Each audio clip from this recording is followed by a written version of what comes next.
At a glittering Christmas dinner where billion-dollar deals were on the line, a powerful CEO turned away for just one moment, and her deaf daughter disappeared. What she found seconds later wasn't danger. It was something far more unsettling. A stranger in a maintenance uniform was speaking her daughter's language better than she ever had. And that silent conversation was about to change everything. Alexandra Cross had built her empire the same way she built her life, with precision. Every meeting rehearsed, every smile calculated, every weakness carefully hidden behind glass walls and polished confidence. The Christmas dinner was no different. Crystal chandeliers reflected wealth and power as investors laughed too loudly. Glasses clinked, and deals floated through the air like perfume. Alexandra moved through it all effortlessly, a CEO in her element, commanding attention without raising her voice. But beside her, seated at the long table meant for giants of industry, sat someone the room barely noticed. Matilda. Her 8-year-old daughter folded her hands neatly in her lap, feet not quite touching the floor. While conversations overlapped and laughter erupted around her, Matilda watched lips move without sound. Voices collided in waves she couldn't hear, only feel. Vibrations through the table, sudden bursts of laughter that startled her every time. Alexandra checked on her daughter the way she checked quarterly numbers, brief, efficient glances. Matilda smiled when prompted, nodded when expected, stayed still.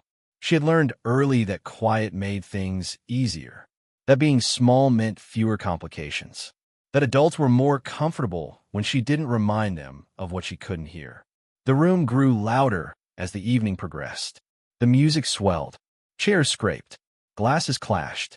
To everyone else, it was celebration. To Matilda, it was chaos.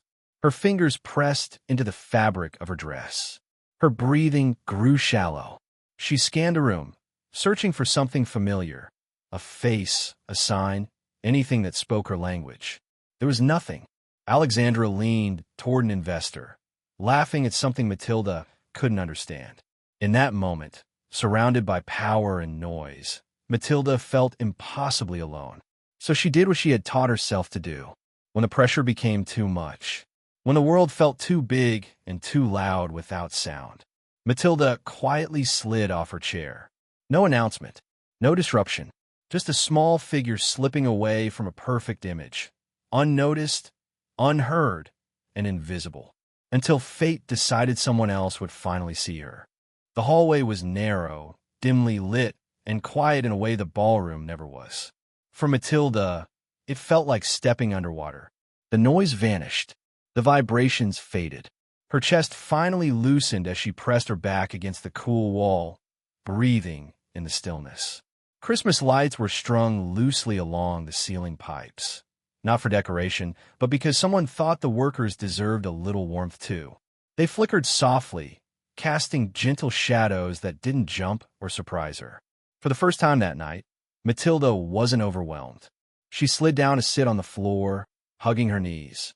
Her eyes followed the lights as they blinked on and off, a rhythm she could understand.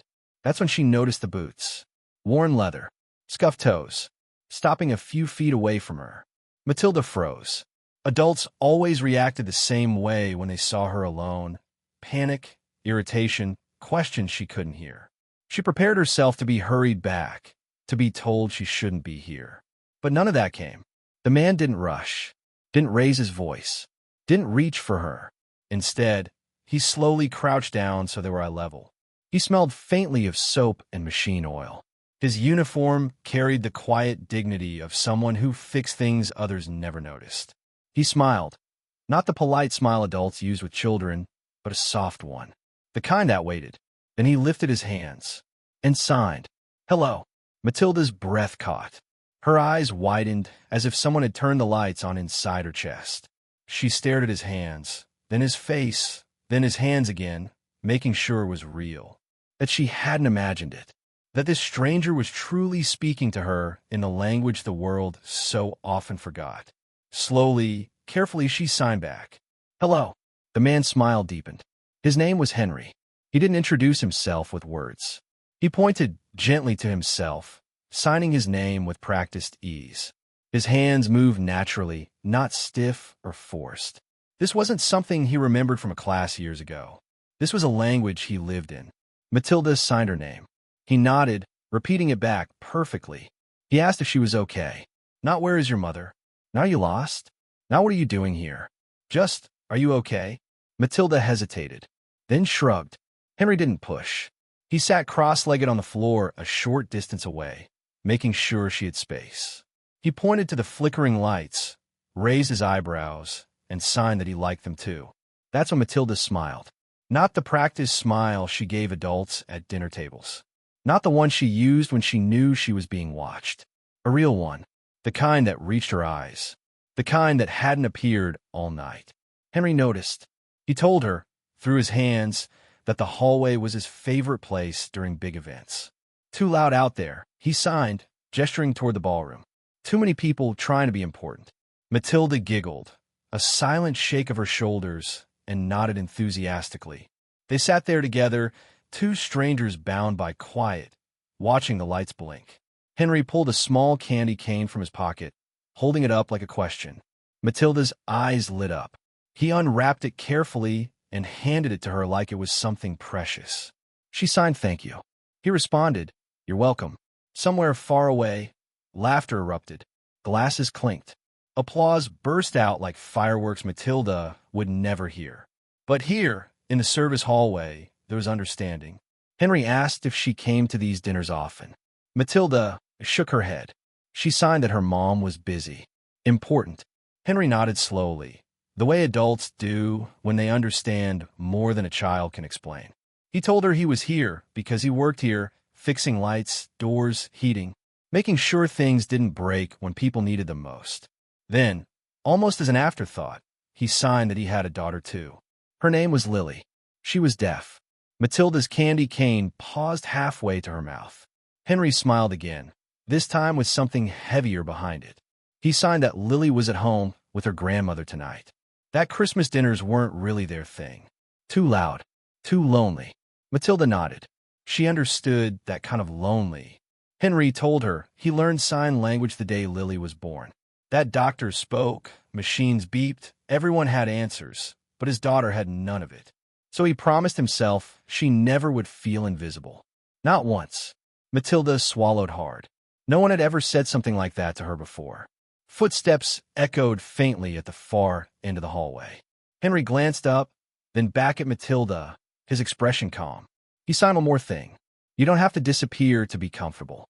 Matilda's smile trembled, and in that small, quiet space, between flickering lights and unspoken understanding, a simple act of kindness was quietly rewriting everything Alexandra Cross believed about control, success, and what truly mattered.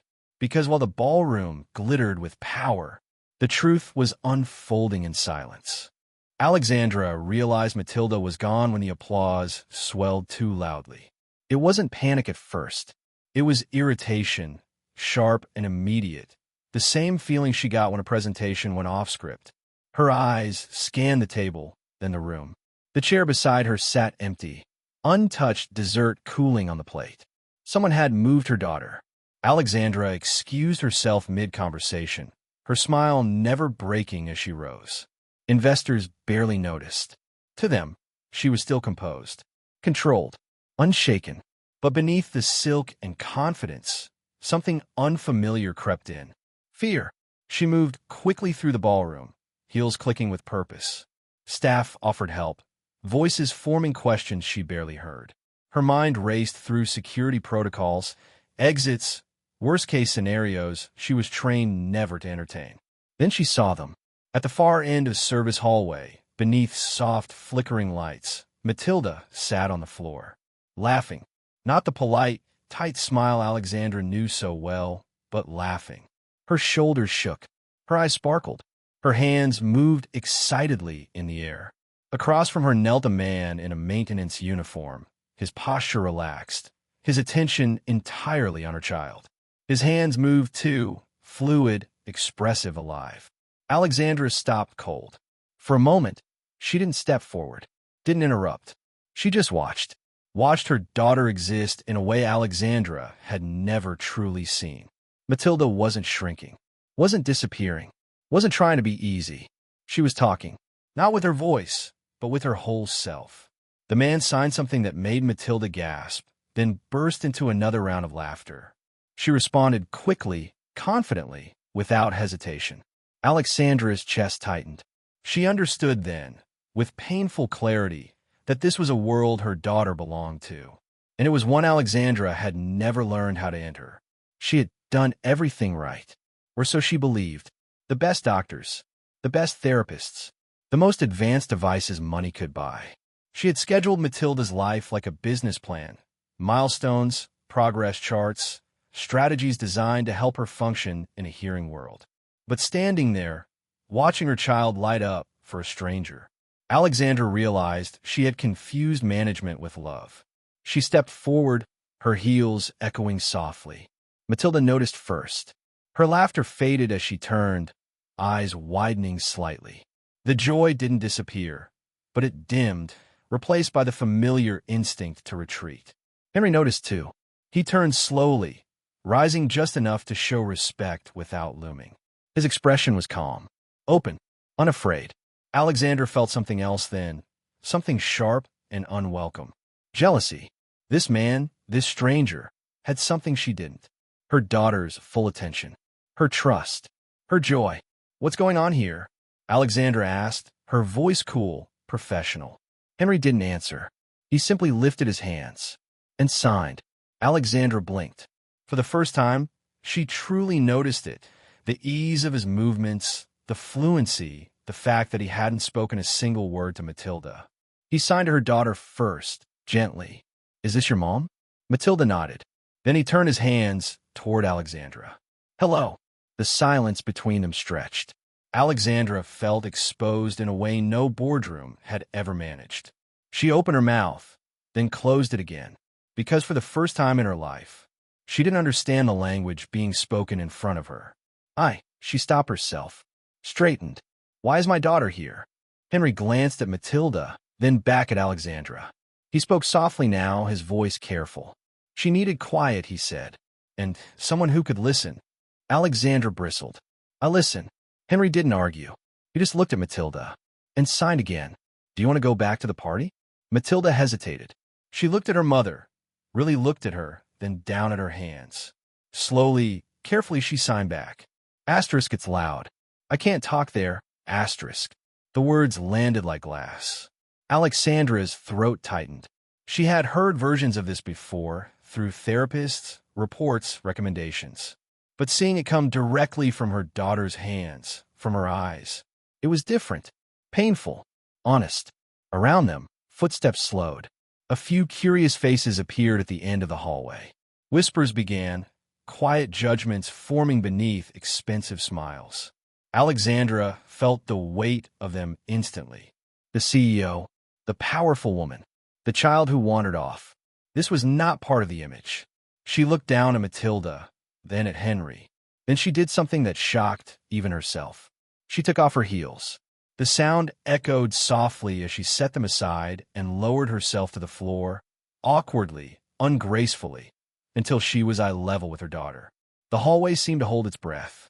Alexandra reached for Matilda's hands. Her fingers trembled. "I don't know how," she said quietly, "but I want to learn." Matilda searched her face, unsure.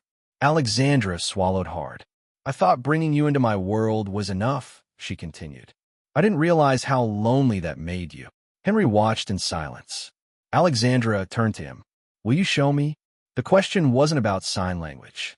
It was about humility, about stepping down from control, about choosing connection over comfort. Henry nodded once, and under the glow of chandeliers and the weight of watching eyes, Alexandra Cross made her choice. Not as a CEO, but as a mother. And everything she thought she knew about strength began to change. The first thing to fail was the sound system. A sharp crack echoed through the ballroom, followed by a screech of feedback that made conversations halt mid-sentence. Music died. Laughter thinned into awkward murmurs. Technicians rushed toward the stage as chandeliers flickered, once, twice, like the room itself was losing patience. Alexandra stood up instinctively. This was her territory. Chaos did not survive where she stood. "Please remain seated," she said smoothly, already signaling staff. "We'll have this resolved shortly." But the night had slipped beyond her control. The lights dimmed again. A projector shut off. Someone muttered about power issues. Another complained loudly about incompetence. Eyes began searching for someone to blame, because in rooms like this, someone always paid for discomfort. Alexandra felt it shift before she saw it. The attention moved, subtly, quietly, toward the service hallway. Toward Henry. A board member leaned in, voice sharp. "Why is maintenance staff lingering near guests?" Another investor frowned. "Security should escort him out. This isn't appropriate." Whispers rippled outward, gaining confidence as they traveled. Alexander turned, heart pounding. Henry stood near the edge of the room, hands relaxed at his sides, posture respectful. He hadn't raised his voice, hadn't interrupted anyone. But he was visible now, and visibility in places like this was dangerous. Matilda felt it too. She clutched Alexandra's hand, her small fingers tightening. Her eyes darted from face to face, reading expressions she had learned to fear: suspicion, dismissal, quiet cruelty. Alexandra opened her mouth to intervene, but the room moved faster than she did. "Sir," a security officer said curtly, stepping forward, "we're going to need you to come with us." Henry didn't argue. He simply glanced at Matilda and signed softly. "It's okay." That was when Matilda stood up. The scrape of her chair cut through the murmurs like a blade. 8 years old. Small. Unmissable. Every conversation died. Matilda stepped forward, her heart pounding so hard she could feel it in her fingertips. The room loomed large, tall men in tailored suits, women with sharp smiles and colder eyes. Power wrapped itself around the space like a warning. But Matilda didn't retreat. She lifted her hands. At first, no one understood what they were seeing. Her fingers moved deliberately, clearly shaped by truth, not fear. "He helped me." A few brows furrowed. Someone scoffed. Others looked away, uncomfortable. Matilda swallowed and continued. "He is good." She pointed to herself. Asterisk, I was scared. It was loud. I couldn't talk. Asterisk. Her hands trembled, but they didn't stop. He listened. The silence that followed was different. Not awkward. Not impatient. Heavy. Alexandra felt something collapse inside her. Not the night, not the event, but the wall she had built so carefully around herself. This was the world she had asked her daughter to survive in. A world that didn't wait, that didn't slow down, that watched quietly when someone was judged. And now her daughter was standing alone in it, speaking the only way she could. Alexandra stepped forward. "No." The word cut through the room with more force than any speech she had ever given. She stood beside Matilda, one hand resting firmly on her daughter's shoulder. "He is not leaving," Alexandra said, her voice steady but no longer polished. "He did exactly what none of us bothered to do." She turned to the room, to the board members, the investors, the people whose approval she had chased for years. "He saw my child." Murmurs rose again, but Alexandra didn't let them breathe. "For years, I thought control meant protection," she continued. "I managed every detail of her life, except the one that mattered most." She looked down at Matilda, then back at Henry. This man spoke her language when I wouldn't learn it. Security hesitated. No one moved. Alexandra straightened, not into performance, but into truth. "If anyone here has a problem with that," she said calmly, "they have a problem with me." The room shifted. Power recalibrated. Alexandra felt it, the strange relief of not holding everything together anymore. She knelt slightly, lifting her hands awkwardly, clumsily, and for the first time in front of everyone. She signed, "Thank you." It wasn't perfect. It wasn't fluent, but it was real. Matilda looked up at her mother, eyes shining, not with fear this time, but with something warmer, understanding. And as the lights steadied and the noise slowly returned, Alexandra Cross realized something profound. The night didn't unravel because control failed. It unraveled because truth finally stepped into the room. The truth didn't explode. It unfolded, quietly, methodically, almost gently.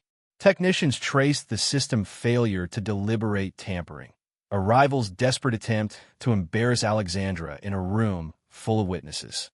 Security reports surfaced. Whispers turned into confirmations. The same voices that had accused moments earlier now spoke in careful apologies. Corporate masks slipped. Deals were postponed. Alliances reconsidered. Power rebalanced itself the way it always does when truth enters uninvited. Alexandra handled it efficiently, but for the first time in her life, it wasn't the most important thing happening. She sat in a quiet side room with Matilda beside her. The chaos of the ballroom held at a respectful distance. Henry stood nearby, giving space, never assuming, never inserting himself where he didn't belong. Alexandra lifted her hands again. Awkward, slow, uncertain. Matilda watched closely. Alexandra signed what she had practiced only minutes ago.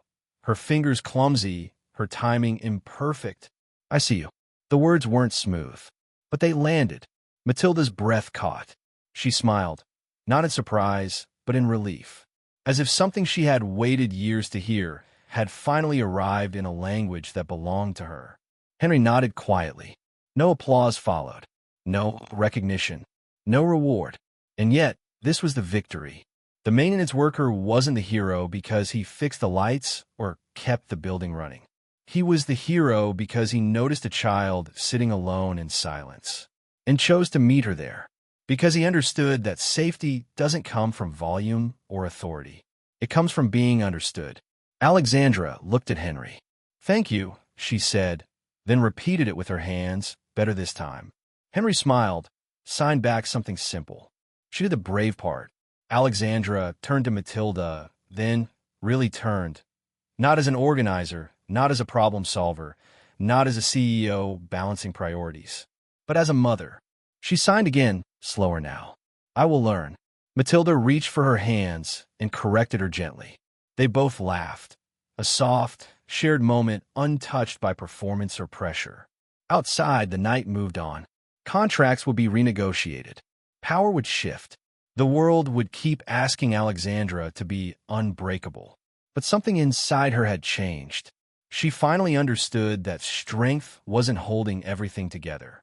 It was letting go of control long enough to kneel beside her child and listen, because love doesn't demand perfection.